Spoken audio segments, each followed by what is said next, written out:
1,00,000 ரூபா 80,000 மாசம் ஒரு 35 lakhs ஏமாந்துருக்குன்னு வைங்களேன். நீங்க ஏமாத்துற குணம் இருக்கிறதுனால தான் நீங்க ஏமாந்துருக்கீங்க. எம்எல்எம்ல 80 லட்சம் ரூபாய் சம்பாரிச்சிருக்கேன். இவர மாதிரி ஒரு சில பேர் தான் அந்த நேரத்துல என்ன ஏமாத்துறவங்க. யாரு லீடரோ அவங்க மட்டும் தான் சம்பாதிக்க முடியும்.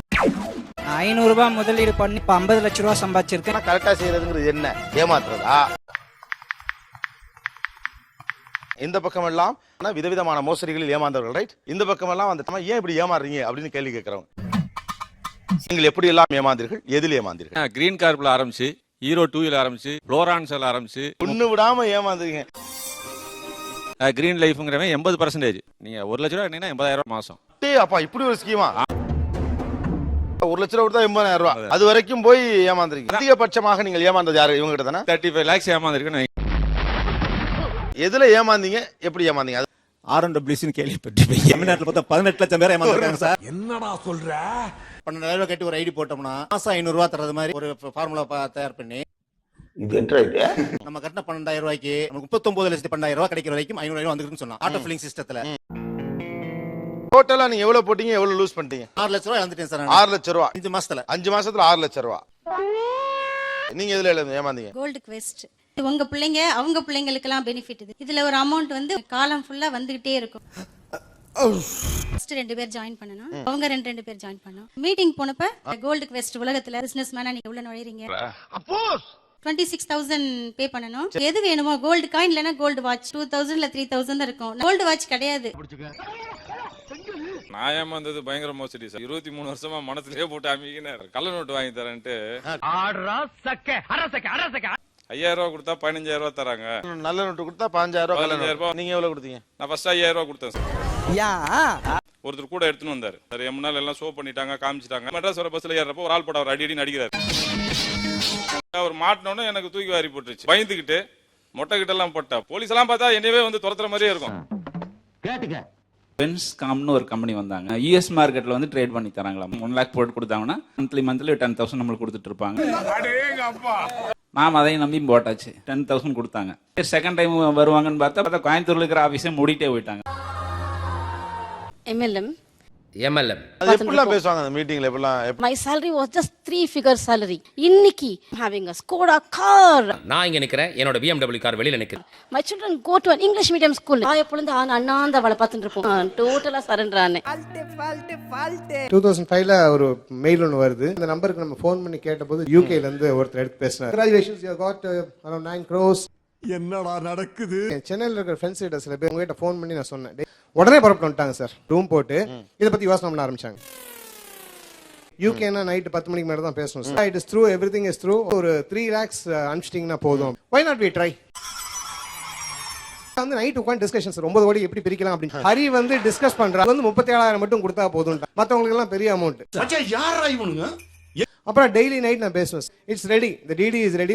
DD-யோட காப்பியை வந்து உனக்கு நான் மெயில் பண்றேன். ஆஃப் ஸ்காட்லாண்ட் அப்படின்னு சொல்லிட்டு ஓகே இது ஃப்ராடா இல்லையான்னு கண்டுபிடிக்கிறதுக்கு பேங்க் ஆஃப் ஸ்காட்லாண்டுக்கே ஃபோன் பண்ணி மேனேஜர் எடுக்கிறான் ஃபோனை. the DD is ready. Is it Mr. Anand அப்படின்ட்டான். நாளை காலைல 9 கோடி ரூபா DD. அன்னைக்கு நைட் எப்படி இருந்துச்சு எனக்கு அது சொல்லுங்க. பார்ட்டி நடந்தது சார். பார்ட்டி? ஆமா. கேட்டா ஆமா DD check everything is ready. Global cargo courier service மூலமா உங்களுக்கு அனுப்பிச்சிருக்கோம். எனக்கு ஒரு 1 lakh அனுப்பிச்சிடு அப்படின்னா உங்களுக்கு வந்து DD அனுப்ப மாட்டோம், டாலர்ஸ் மூலமா அனுப்பிச்சிரும் அப்படின்னா something is better then nothing. அவனுக்கு பணம் கொடுத்தாச்சு. 2 Nigerians are there. அவங்க தான் உங்களை கான்டாக்ட் பண்ணுவாங்க, வாங்கிக்கங்க அந்த பணத்தை அப்படின்னா. 021ல இருந்து கால் வருது. Dollars is ready, so back and we come and give it அப்படின்னு. சென்னை கொண்டு வந்து கொடுத்துருங்க அப்படின்னு. உங்களுக்கு நீங்க எக்ஸ்ட்ரா அமௌண்ட் கொடுக்கணும்னா 55,000 rupees இன்னும் கொடுத்தோம் சார். 2 பேர் நின்று இருக்காங்க நைஜீரியன்ஸ். நாங்க இங்க நின்னுட்டு இருக்கோம். இது எங்க போய் முடிய போகுது தெரியலையே. 20,000 கொடு, உனக்கு இந்த சூட்கேஸ் தரோம் அப்படின்றாங்க. உள்ள சூட்கேஸ்க்குள்ள லிக்விடும் ஒன்னு இருக்கு. இந்த லிக்விட்ல டிப் பண்ணி எடுத்தனா டாலர் ஆகும் அப்படின்னு. எப்படின்னா என்னங்க கதை விடுறீங்க அப்படின்னா அதை டிப் பண்ணி எடுக்கனா டாலர் ஆயிடுச்சு சார். பொட்டி இங்க திறக்க கூடாது. இங்க திறந்தீங்கன்னா பிரச்சனை ஆயிடும். பார்க் ஷெரட்டன் ஹோட்டல்ல ஒரு ரூம் போட்டோம் சார். மதுன்னு சொல்லிட்டு ஒரு பிராமின் ஒருத்தர் இருக்காரு. அவர் டிஸ்கஷன் பண்ணும்போதெல்லாம் அந்த பள்ளியே சொல்லிடுச்சு. கேஸ் ஓபன் பண்ணா உள்ள ஒரு சூட்கேஸ் பார்த்தா பூரா பிளாக் பேப்பர்ஸ். இதான் டெக்னிக் சொல்லி கொடுத்துருக்காங்க. லிப் பண்ணோம்னா டாலர் ஆயிடுது இல்ல. இத்தனையோட தான் லிக்விட் கொடுத்தான், அது கிழிஞ்சு போகுது. உள்ள விட்டான். ஃபோன் பண்ணி கேட்டான். Base 3.75 lakhs to get that liquid அப்படிங்க. அடங்கம்மால அந்த லிக்விடுக்கு இப்ப ஆமா அட்டேப்பா விடவே இல்ல. சரிப்பட்டு வராது அப்படின்னு சொல்லிட்டு அன்னைக்கே விட்டுட்டோம் சார். அன்னைக்கு மனசு விட்டானுங்க சார் எல்லாருமே. ஏமாந்ததற்கு காரணம் அவசரம், ஆசை, ஆராயாமல் செய்தது. பேராசை தான் மெயின் காரணம். நான் 80% இழந்தனாலதான் 80% எப்படி சம்பாதிக்கிறது கத்துக்கிட்டேன். இப்ப சவால் விடுறேன் உங்கள்ட்ட. என்ன சொல்றோம் பாருங்க. தொடர்ந்து ஏமாந்து ஏமாத்து மாதிரியான விஷயத்தை செஞ்சிட முடியும்னே நம்பிடுறீங்களா என்ன? இது லைவ் தொழில், பிசினஸ் இது. இவ்வளவு பேர் ஏமாந்தாங்களே, ஒரு கேள்விக்கார தயவுசெய்து மன்னிச்சுங்க. பக்கத்து வீட்டுக்காரர் யாருன்னா 1000 2000 கொடுத்துருக்க கடன் கொடுத்துருக்கீங்களா? வாய்ப்பில்லை ராஜா. நீங்க ஏமாத்துற குணம் இருக்கிறதுனால தான் நீங்க ஏமாந்துருக்கீங்க. ஏமாறுற குணம் இருக்கிறதுனால தான் ஏமாத்துறேன்ற சொல்ற ஸ்டேட்மெண்ட்டை வன்மையா எதிர்க்கிறேன். பக்கத்து வீட்டுக்கார 1 லட்ச ரூபா இன்வெஸ்ட் பண்ணாக்கா என்ன ஏதுன்னு கூட தெரியாதுங்க. நம்ம ஒரு 5 லட்ச ரூபா இன்வெஸ்ட்மெண்ட் பண்ணோம். அதனால தான் நிறைய பேர் ஏமாறதுக்கு வாய்ப்புகள் இருக்கும். நிறைய பேர் சொன்னாங்க எம்எல்எம்ல வந்து பணம் இழந்திருக்கேன் அப்படின்னு. பிசினஸ்ல நான் ஒரு 80 லட்சம் சம்பாரிச்சிருக்கேன். எம்எல்எம்ல 80 லட்ச ரூபாய் சம்பாரிச்சிருக்கேன். எப்படின்னா இவர மாதிரி ஒரு சில பேர் தான் அந்த நேரத்துல என்ன ஏமாத்துறவங்க. யாரு லீடரோ அவங்க மட்டும் தான் சம்பாதிக்க முடியும். அது கீழ எந்த லெவல்ல சம்பாதிக்க முடியாது. உனக்கு உண்மை தெரிஞ்சு போச்சு. இவனை விடக்கூடாது. 80 lakhs எப்படி சார் சம்பாதிக்க முடியும் 8 வருஷத்துல? நாங்களும் எவ்வளவோ ட்ரை பண்றோம். கண்டிப்பா சொல்றேன், சொன்ன பெரிய விஷயம் கிடையாது. எம்எல்எம் பத்தி அடிப்படை அப்படிங்கறது நிறைய தெரிஞ்சுக்கணும். நீங்க எவ்வளவு போட்டீங்க 80 லட்சம் சம்பாதிக்க? சிஸ்டமா கரெக்டா செஞ்சேன். தப்பா செஞ்சானே பாவம் ஏமாந்து போயிட்டாங்க ஏழைகள். ஏமாறாங்கன்னா அவங்க கத்துக்கலாம், அந்த பிசினஸ் கத்துக்கலாம். கரெக்டா எப்படி செஞ்சு 80 லட்சம் சம்பாதிக்க சொல்லுங்க. இப்ப நான் என்ன உங்கள்ட்ட சொல்றது? நிலையா ஒரு பிசினஸ் செய்யணுங்க. தமிழ்ல வார்த்தையில விளையாடுறாரு சார். நிலையாக அதாக இதாகன்னு. இல்லப்பா, நிறைய பேர் இந்த எம்எல்எம் கான்செப்ட தவறா புரிஞ்சிருக்காங்க. ஒரு அற்புதமான செல்ஃப் எம்ப்ளாய்மெண்ட் ஸ்கீம். போறியா நெத்தில புட்டு வச்சிரவா. ஆன போயிட. ஒரு நியாயமான ஒரு கேள்வி கேக்குற, எப்படி 80 லட்சம் ரூபாய் சம்பாதிச்சீங்க வரைக்கும் நீங்க பதிலே சொல்லல. 8 வருஷம் நைட்டு பகலா கார் எடுத்து சுத்து. இப்ப வரைக்கும் அதான் சார் சொல்றீங்க. உழைச்சு கார் எடுத்து சுத்தி ராப்பகலா வேலை பார்த்து தூங்காம 80 லட்சம் ரூபாய் சம்பாதிச்சீங்க.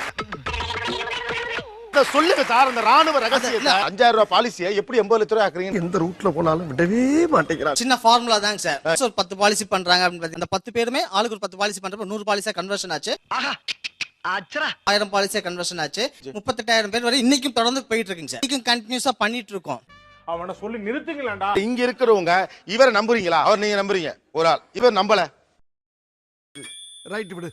ஏன் அவர் நம்புறீங்க? நான் 500 ரூபாய் முதலீடு பண்ணி 50 லட்ச ரூபாய் சம்பாதிச்சிருக்கேன். என்னங்க எனக்கு ஒண்ணுமே புரியல. அதுதானப்பா எனக்கும் புரியல. அவரை விட பெரிய கையா இருக்கு இது. எப்படி அது என்ன பண்ணி செய்ய தெரிஞ்சா பணம் சம்பாதிக்கலாம் எம்எல்எம்ல. யாரா இவனுங்க? எங்கிந்திரா வந்துக்கிறான்? கரெக்டா செஞ்சா காசு சம்பாதிக்கலாம்ங்கறீங்க. கரெக்டா செய்யறனா கரெக்டா செய்யறதுங்கிறது என்ன? ஏமாத்துறதா? போட்டுக்க சட்டைக்கு எவ்வளவு கொடுக்கலாம்? 333. அவ்வளவுதானே. 5000 கொடுத்து வாங்கினா என்ன அந்த சட்டையை? 20 சட்டை எங்கிட்ட வாங்கிக்கோங்க. ஒரே பேமெண்டா கொடுத்துருங்க. ஆனா நீங்க பல பேட்டை வித்து வாங்கிக்கோங்க. ஒரு கோட்டு 25,000 ரூபாய் தான். 10 கோட்டு தர்றேன், மொத்தமா வாங்கிக்கோங்க. 2,80,000 ரூபாய். 35,000 வித்து 10,000 நீங்களே எடுத்துங்க. நீ அப்படி வரியா? 50 லட்சம் ரூபாய் நீங்கள் சம்பாதித்திருக்கிறீர்கள் என்றால் உங்க பாயிண்ட் ஆஃப் வியூ வியாபார திறமையாக இருக்கலாம். யாரோ ஒரு நாங்க ஏமாந்திருக்கான்னு தானே அர்த்தமா இருக்கு. கம்பெனி பல வருடம் இருக்கு சார். பல கோடி டர்ன் ஓவர் பண்றது. ஏமாத்தல இருக்கோம், இங்க வியாபாரம் நடக்குது. அவர் கேள்விக்கு பதில் சொல்லுங்க மாமா. சர்டிபிகேஷன் இருக்கா? பணம் சம்பாதிக்கிற நம்பர் 1 கம்பெனிக்கும் குவாலிட்டி கொடுக்கறதுல நம்பர் 1 கம்பெனிக்கு வித்தியாசம் இல்லையா? கஷ்டப்படுறோம், சம்பாரிச்சோம், உழைச்சோம், ஒரு சாதாரண வாழ்க்கை இருக்குல்ல, அந்த வாழ்க்கை உங்களுக்கு இருக்கா? இப்ப கூட 20 நாள் கோவில் கொள்ளலாம் சுத்திட்டு தான் வந்திருக்கேன். நக்கல்யா அவனுக்கு. உங்களுக்கு எத்தனை குழந்தைங்க? Unmarried sir. 50 லட்சம் ரூபாய் பணம் பண்ணியாச்சு, ஏன் அன்மேரிடாவே இருக்கீங்க இன்னும்? இவங்கிட்ட போய் நான் என்னத்த பேசுவேன்? பிக் ஃபேமிலி, அதனால மேரேஜ் பண்ணிக்காத. May god bless you sir. Okay, thank you sir. உங்களை குற்றவாளி ஆக்கணுங்கிறது என்ன இல்ல, மனசாட்சி ஒன்னு இருக்கான்னு தெரிஞ்சுக்கிறது மட்டும்தான் என் ஆசை.